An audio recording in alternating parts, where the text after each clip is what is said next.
दुनिया का सबसे शक्तिशाली आदमी के प्लेन पर जब हमला हो जाता है और वो क्रैश होकर जंगलों में गिर जाता है, फिर उसे बचाने के लिए कौन आता है? बात हो रही है हेड ऑफ वर्ल्ड यानी कि प्रेसिडेंट ऑफ अमेरिका की, जिनकी इर्द गिर्द ये कहानी घूमने वाली है। तो चलिए शुरू करते हैं।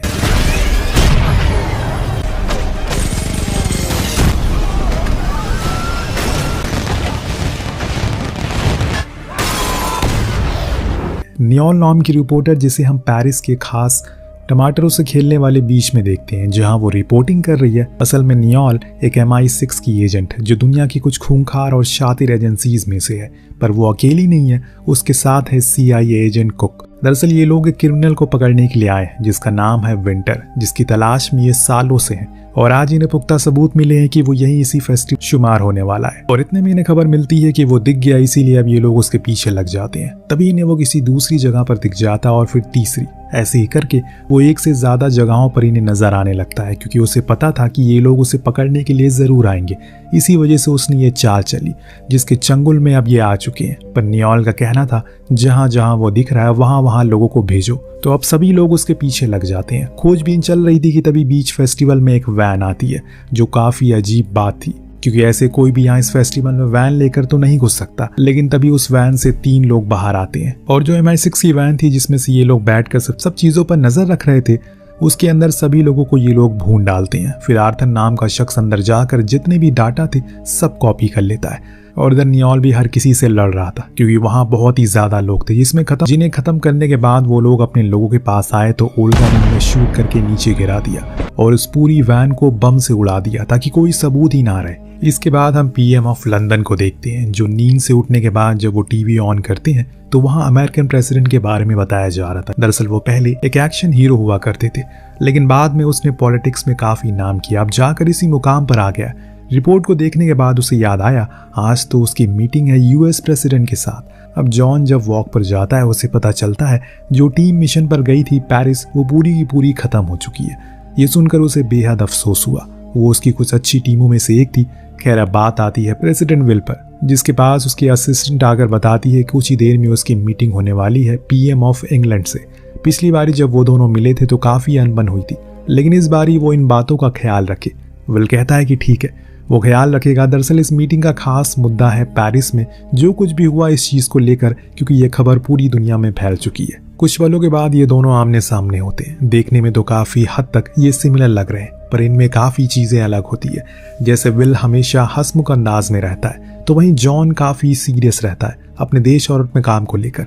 इसीलिए दोनों में कुछ खास बनती नहीं है, पर दुनिया को दिखाने के लिए इन्हें मिलना पड़ता है। अब कॉन्फ्रेंस शुरू होती है। हर बारी की तरह इस बार भी विल से ज्यादा सवाल पूछे जाते हैं, खासकर उसकी फिल्मों के बारे में। लेकिन उन्हीं के बीच एक रिपोर्टर उठकर पूछ लेता है जो कुछ भी पेरिस में हुआ वो क्या था, कौन उसकी जिम्मेदारी लेगा, क्या मिशन फेल हो गया? जॉन ने कहा कि वो मिशन फेल हो चुका है, लेकिन उसमें वैसा कुछ भी नहीं हुआ जैसे कि मीडिया में दिखाया जा रहा है। बीच में तभी विल उसकी बात काटते हुए कहता है कि मिशन अभी जारी है। जिसने भी वो घिनौना काम किया है उस जगह पर गोलियां चलाकर उसे छोड़ा नहीं जाएगा। उसकी इस हरकत से जॉन बहुत गुस्से में आ गया। इसीलिए कॉन्फ्रेंस खत्म होने के बाद उन दोनों के बीच एक बार फिर से तू मैंने हो जाती है। तब विल की असिस्टेंट आकर उन्हें समझाती है वो लोग छोटे बच्चे नहीं है बल्कि बहुत बड़ी शख्सियत है, इसीलिए उन्हें ये बार बार नहीं करना चाहिए। दोनों चुप हुए। इसके बाद वो उन्हें आगे के प्लान के बारे में बताती है। उन्हें अभी कुछ फोटोज क्लिक करवानी है, फिर एयरफोर्स 1 में बैठना है जहां से उन्हें आगे की मीटिंग के लिए लेकर जाया जाएगा, लेकिन उससे पहले उन्हें अच्छे से साथ में रहना है। अब वो बाहर जाते हैं और जैसे उन्हें बताया गया वैसा वो करते हैं। पहले कुछ फोटोज और फिर साथ में जाकर चुपचाप एयरफोर्स में बैठ जाना। लेकिन अब यहाँ से कहानी अलग मोड़ लेने वाली है, क्योंकि अब होने वाला है आज तक के इतिहास में जो कभी नहीं हुआ। उधर हम विंटर को देखते हैं जिसे पता लगता है नियोल अभी भी जिंदा है। इसीलिए वो अपने लोगों पर बहुत ज्यादा गुस्सा करता है, क्योंकि अब शायद उनके लिए मुसीबत खड़ी हो सकती है, क्योंकि नियोल ने उनके लोगों को देखा होगा। अगर उसने किसी को कुछ बताया तो खेल खराब हो सकता है। इसकी सजा वो अपने स्नाइपर को देता है, क्योंकि उसका काम था कि अगर कोई उसमें बच जाता है तो उसे मार दे। लेकिन उसने अपना काम नहीं किया और इसीलिए उसे सजा तो मिलनी थी। उसके मुंह में गर्म पानी डाल, और ये सब दूर बैठा आर्थर देख रहा था, जो पेशे से हैकर है, जिसे हमने शुरुआत में देखा था। वो अपने साथ में MI6 के आधे से ज्यादा डेटा को लेकर आया, पर उसके चेहरे से लग रहा है कि जरूर कुछ गड़बड़ हो गई है। दूसरे सीन में विल जॉन के सामने अपनी तारीफों के पुल बांध रहा था। वो कैसे कैसे करके यहाँ तक पहुंचा, तो सामने बैठा जॉन भी कहा कि उसने भी कोई जादू की तिजोरी नहीं खोली थी, बल्कि वो दिन में 2 समय जॉब किया करता था और तब यहाँ तक पहुंचा है। उसकी तरह कच्चे बनियान की ऐड नहीं किया और लोगों को बेवकूफ़ नहीं बनाया। अब उसका इतना बोलना था कि विल का मुंह बन जाता है। फिर वही हुआ जो अभी तक होते हुए आ रहा है। इस बीच हम एयरफोर्स 1 में एक घुसपैठियों को देखते हैं जो उसमें घुस चुका है। दरअसल ये एक शेफ था जो जाकर कंट्रोल रूम में लोगों को एक एक करके मार देता है और फिर उस बटन को प्रेस करता है जिससे बाकियों को पता चल गया कि एयरफोर्स 1 की लोकेशन कहाँ है। और जैसे कि हम जानते हैं, जब एयरफोर्स 1 का पता सिर्फ तभी चलता है जब वो ज़मीन से उड़ रहा हो या फिर ज़मीन में वापस आ रहा हो। उसके बीच में वो किस रूट से जा रहा है किसी को पता नहीं रहता। पर अब दुश्मनों को पता चल चुका है, इसीलिए वो उस पर अंधाधुंध हमला करने लगते हैं। हालांकि उन्हें यह अच्छे से पता है कि इन हमलों से उसे कोई फर्क नहीं पड़ेगा, लेकिन जब लगातार हमले होते रहे तो एक समय पर आकर वो भी नष्ट हो जाएगा। इसीलिए वो बिना रुके बस मिसाइल छोड़े जा रहे थे जो कभी विंग्स पर तो कभी इंजन पर आकर लग रही थी। इधर से मशीन गन से उन पर शूट तो कर रहे थे लेकिन कुछ खास असर नहीं हो रहा था। इस बीच जॉन भाप लेता है कि गद्दार कौन है, क्योंकि उसने उस शेफ की शर्ट पर खून के धब्बे देखे थे। लेकिन इससे पहले कि वो उसे पकड़े कि मिसाइल आकर सीधा इंजन पर लगती है जिससे वो फेल हो जाता है और प्लेन अब तेजी से नीचे जाने लगता है। और इस बीच हम उस शेफ को देखते हैं जो सभी पैराशूट में आग लगा देता है ताकि कोई भी बचे ना, और खुद एक पैराशूट लेकर नीचे कूद गया। लगातार हमले के बाद जब प्लेन पूरी तरह से डैमेज होने लगता है तो अंदर बैठे जितने भी डेलीकेट्स थे सभी की जान खतरे में आ गई। लेकिन सिर्फ अब उन्हें इन दोनों की चिंता थी, इसीलिए जैसे तैसे करके इन्होंने 2 पैराशूट का इंतजाम किया जो अभी जले नहीं थे और इन दोनों से कहा कि वो नीचे कूद जाए क्योंकि उनका सेफ रहना ज्यादा जरूरी है। दोनों ने वहां से छलांग मार दी और सीधा आकर जंगलों में गिर गए।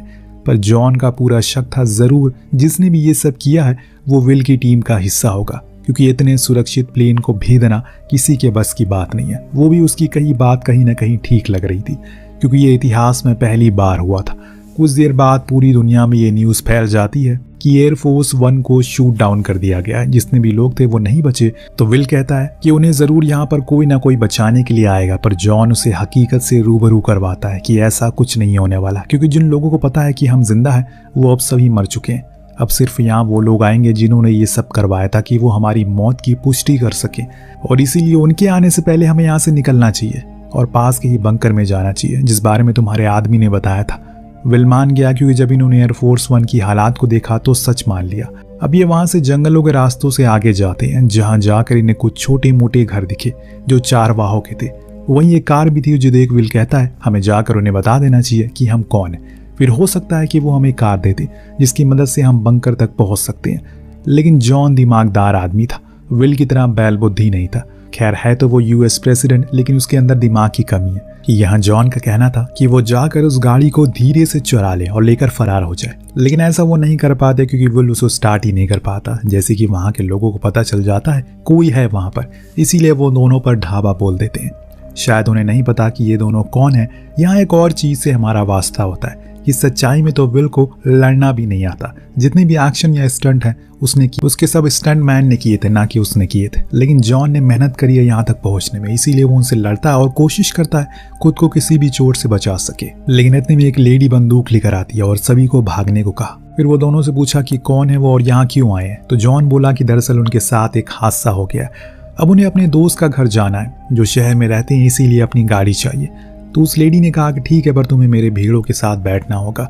पीछे दोनों मान गया और उन्हीं भीड़ों के बीच लंदन का प्राइम मिनिस्टर और अमेरिका का प्रेसिडेंट बैठ गया। किसी ने सही कहा, पहचान ये सब कुछ होती है, वरना आप खाली माचिस के खोखे की तरह हो। काम के तो हो लेकिन इस्तेमाल नहीं किया जा सकता। अब थोड़ी दूर जाने पर पोस्ट आ जाती है। ये दोनों फौरन उन्हीं के बीच छुप गए, क्योंकि अगर उन्होंने देख लिया तो हो सकता है कि दुश्मनों को भी पता चल जाए कि उनकी लोकेशन क्या है। वो लेडी इन्हें लोकेशन पर पहुंचा देती, जहां पहुंचने पर इन्होंने उसका शुक्रिया किया, लेकिन वो उनका शुक्रिया लेने से इनकार करती है क्योंकि वो भी न्यूज़ देखती है और उसे पता है कि वो दोनों कौन है। इसीलिए वो उनसे कहती है कि अभी जाओ और अपने देश के लिए अच्छा काम करो। उसकी ये बातें विल को लग जाती है। तो अब ये दोनों सेफ हाउस तक पहुंच जाते हैं, जहां पर मार्टिन नाम का शख्स इन्हें देखकर बहुत खुश होता है। उसे तो यकीन नहीं हो रहा है कि वो जिंदा है। वो फौरन इन्हें अंदर आने को कहता है और सब कुछ बताता है कैसी चीजें उनके जाने के बाद बदल गई। नाटो ने एक बैठक भी रखी है जिसमें अमेरिका का एक नया प्रेसिडेंट घोषित कर दिया गया, और ऐसे ही कुछ इंग्लैंड में भी है, क्योंकि वहाँ के लोगों में आक्रोश है अपने अपने लीडर को लेकर कि ऐसे उन्हें कौन मार सकता है। लेकिन नेटो अभी किस पर हमला नहीं कर सकेगा क्योंकि उनके सिस्टम में कोई पूरी तरह से घुस चुका है, जो कि सच भी था। क्योंकि इनकी बातों के दौरान हम फ्रांस में बैठे विंटर को देखते हैं, जिसके पास आर्थर आकर बताता है वो दोनों जिंदा हैं और अभी बेलारूस के सेफ हाउस में हैं। उसके पास उस सेफ हाउस का एक्सेस है। विंटर ओगला और उसके साथ एक और आदमी शाशा को फौरन बेलारूस जाने को कहता है, क्योंकि ये न्यूज़ बाहर आने से पहले वो हकीकत में मर जाना चाहिए। इस बीच विल का कहना था उन्हें फौरन नेटो को इत्तला कर देना चाहिए कि वो जिंदा है, वरना शायद हालात और बेकार हो जाए। तभी मार्टिन देखता है कि हाउस में पीछे से कोई घुसने की कोशिश कर रहा है। ये विंटर के लोग थे जो इन्हें खत्म करने के लिए आए थे, लेकिन मार्टिन का काम है इन्हें किसी भी हाल में बचाना। अब वो खुद को तैयार कर लेता और इनसे कहता है कि किसी भी तरह करके उस लिफ्ट तक पहुंचे जो सीक्रेटली उन्हें पीछे से बाहर निकाल देगी। लेकिन तभी इन पर हमला हो गया और हर तरफ से गोली चलने लगी। एक समय ऐसा भी आया जब मार्टिन के पास गोलियां खत्म हो गई, लेकिन तब भी वो इनके लिए लड़ने को राजी था ताकि इन्हें ज्यादा समय मिल सके। विल ने उसका शुक्रिया कहा और वो एक सच्चा अमेरिकन है। फिर दोनों ही लिफ्ट से नीचे आ गए, जहां उनकी मुलाकात हुई एक ऐसी शख्सियत से जो कि मर चुकी थी। जी हाँ, बात हो रही है नियोल से, जो कि अभी जिंदा है। वो कैसे, ये उसने उस चीज के बारे में बात करेंगे। फिलहाल विल को उससे सवाल का जवाब चाहिए कि आखिर ये सब कौन कर रहा है, कौन लोग हैं जो उन्हें मारना चाहते हैं। तो नियोल ने सारा सच उनके सामने रखा। असल में वो विंटर नाम का माफिया है जिसकी कुछ निजी दुश्मनी उन दोनों से नहीं बल्कि सारे नेटो के देशों से है, जिन्होंने उसके बेटे को मारा। दरअसल उसका बेटा एक जीनियस था, उसने अपने घर में न जाने किस किस प्रकार की चीजों का आविष्कार किया, पर यह बात नेटो को हजम नहीं हुई। उन्हें लगा कि वो अब अगला न्यूक्लियर वेपन बनाएगा, इसीलिए उन्होंने उसके घर पर एयर स्ट्राइक कर दी, जिसमें वो मारा गया। और तब से ही विंटर ने कसम खा ली कि वो उन सभी को मार डालेगा जो नेटो में है। लेकिन यहाँ जॉन का कहना था ये सब तो बदले की बात है, पर उसे भी ज्यादा जरूरी ये है कि कौन है वो जो एयरफोर्स 1 में घुसा था, क्योंकि उस प्लेन में सिर्फ बहुत ही खुफिया और करीबी लोग आने की अनुमति होती है। जरूर कोई अंदर का होगा जो उनके साथ मिला है और वो विंटर से ज्यादा खतरनाक साबित हो सकता है, इसीलिए पहले उसे ढूंढो। अब ये लोग एक ट्रेन में चढ़ जाते हैं, लेकिन उससे पहले आर्थर को इनका पता चल जाता है। लेकिन अब ट्रेन का सफर लंबा होने वाला है, इसीलिए सफर के दौरान जॉन नियोल से कुछ बातचीत करने लगता है, जिससे हमें ये पता चला कि वो दोनों पहले एक रिश्ते में थे, लेकिन उनके रास्ते एकदम अलग थे, इसीलिए वो अलग हो गए। पर जॉन का कहना था कि वो आज भी उससे काफी प्यार करता है, पर नियोल अब उस चीज से आगे बढ़ चुकी है और अभी ये सही समय नहीं है ये सब बात करने का। इतने में इन पर 2 लोग हमला कर, जिसमें से आर्थर भी था जो उस दूसरे को मार देता है, लेकिन इसमें उसे भी गोली लग चुकी थी। दरअसल वो विंटर को धोखा देकर यहाँ आया था, क्योंकि अब उसे बेकसूर लोगों की जान नहीं लेनी, इसीलिए उसने सब कुछ सच बताने का फैसला किया। और अपनी मौत आने से पहले वो एक लोकेशन बताता है जहां जाकर इन्हें कुछ लैपटॉप मिलेगा जिसके अंदर बहुत कुछ है, जिसकी मदद से ये आगे के रास्ते को पता लगा सकते हैं। चलती ट्रेन से ये लोग नीचे कूद जाते हैं, फिर पहुंचते हैं उसी लॉकर के पास जहां एक खुफिया वॉल्ट था। इसके अंदर जाने पर इन्हें एक पुराना सा लैपटॉप मिला, जिसे जब इन्होंने खोला तो सबसे ज्यादा दंग जो था वो था विल, क्योंकि उसमें उसकी असिस्टेंट की फोटो थी, जो देख वो समझ गया कि गद्दार कौन है। इतने में हम नीचे से विंटर के आदमियों को देखते हैं जो पूरी सेना लेकर आए थे। जॉन उन सभी से लड़ता है, पर एक समय पर उसकी गोलियां खत्म हो गई। इस बीच जिस वॉल्ट में ये दोनों थे, लेकिन सही समय रहते ये दोनों बच जाते हैं, लेकिन जॉन मारा जाता है, जिस चीज को देखकर नियोल पूरी तरह से टूट जाती है, क्योंकि आज इतने सालों बाद उसे मिली थी और फिर भी उसे बचा नहीं सकी। दोनों अब बोट की मदद से पोर्ट तक पहुंच गए, जहां से वाइस प्रेसिडेंट यानी कि अभी के प्रेसिडेंट को कॉल लगाकर ये बता देते हैं कि वो जिंदा है और असल गद्दार कोई और नहीं बल्कि उसकी ये असिस्टेंट है। फौरन यहाँ पर लोगों को भेजो, तो वो कहती है कि ठीक है, मैं बीस्ट को भेज रही हूँ तुम्हें लेने के लिए, यानी कि अमेरिकन प्रेसिडेंट की वो कार जिसे तोड़ या उड़ा पाना असंभव है। अब कुछ ही देर में वहां पर गाड़ी आ गई, लेकिन जब ये दोनों उसके अंदर बैठे तो इनके सामने कातिल बैठा था। कहानी का पूरा पत्ता यहाँ खुलता है। असली मास्टरमाइंड कोई और नहीं बल्कि खुद वाइस प्रेसिडेंट है, जो किसी भी हाल में प्रेसिडेंट को मरवाना चाहती है, क्योंकि उसकी मौत से सबसे ज्यादा फायदा उसी को होगा। लेकिन नियोल ऐसा नहीं होने देने वाली है। वो उसी से लड़ना शुरू करती है और पीछे इनके लोग भी आ गए थे, जो लगातार बीस्ट पर गोलियां चलाते हैं। कि तभी एंट्री होती है जॉन की। जी हाँ, वो जिंदा है। वो ट्रक लेकर आया और एक एक करके सभी को मार दिया, जिसके बाद उसे ये लोग बीस्ट में बैठा लेते हैं और कहते हैं कि ये प्रेसिडेंट की कार है, इसे कुछ नहीं होगा। पर उनके इतना कहने की देरी थी, एक रॉकेट आकर सीधा कार पर लगा, जिससे वो जलना शुरू हो गई। पर वो रुकी नहीं बल्कि चलती रही और जैसे तैसे करके इन्हें एक समिट तक पहुंचा दिया, जहां पर नेटो के लीडर आए थे और वहीं पर एलिजाबेथ भी प्रेसिडेंट की ओथ लेने वाली थी। लेकिन इससे पहले कि वो ओथ ले पाती, वहां पर ये दोनों एंट्री मारते हैं, जो देखकर सभी लोग दंग रह गए कि ये मर कर भी कैसे जिंदा हो गए। विल सभी के सामने कहने लगा कि असली गद्दार खुद उनके देश की वाइस प्रेसिडेंट है। इतने में एक गोली आकर लगती है सीधा एलिजाबेथ को, जो चलाई थी खुद विंटर ने, क्योंकि उसके लिए इससे अच्छा मौका कहाँ हो सकता है एक के साथ सभी को मार देने का। इसीलिए वो यहाँ आया, लेकिन नियोल उसे ऐसा करने नहीं देगी। वो उसके आदमियों को मारने लगती है। तो इधर ये दोनों बाकी लीडर को सेफ जगह ले जाने लगते हैं। जितने भी गार्ड थे उन्हें अंदर भेज देते हैं। विंटर को जब लगता है कि वो हारने लगा तो वो चॉपर से भागने की कोशिश करता है, लेकिन अहम मौके पर विल एक मूर्त उस चॉपर के पंखों में फेंक कर उसे क्रैश करवा देता है और कुछ इस तरह से दोनों ने मिलकर उस माफिया का गेम बजा दिया। आखिर में चीजें बेहतर होती है तो हम विल और जॉन दोनों को एक कैफे में बैठा हुआ देखते हैं, जहां विल उसे नियोल का नाम लेकर बार बार टीज करता है। उसी दौरान बाहर ढेरों मीडिया गार्ड और फोर्सेस खड़ी थी जो ये बता रही थी कि अभी भी ये दोनों प्रेसिडेंट और पीएम है। सीन कट होता है मार्टिन पर जो अभी जिंदा है और लड़कियों को ये कहकर इम्प्रेस कर रहा है उसने अमेरिकन प्रेसिडेंट और ब्रिटिश प्राइम मिनिस्टर की जान बचाई। वो सभी हंसना शुरू करती हैं तो वो कहता है कि यार कोई यकीन ही नहीं करता, एक सेल्फी लेना बहुत जरूरी है आज के समय पर तभी नियोल की आवाज पीछे से आई और कहा कि मुझे यकीन है, पर चलो अभी तुम्हारे लिए काम है। और बूम, कहानी यहीं खत्म होती है। तो आपको ये कमाल की कहानी कैसी लगी हमें कमेंट करके जरूर बताइएगा। मिलते हैं अगली वीडियो में। Thank you so much watching, peace out.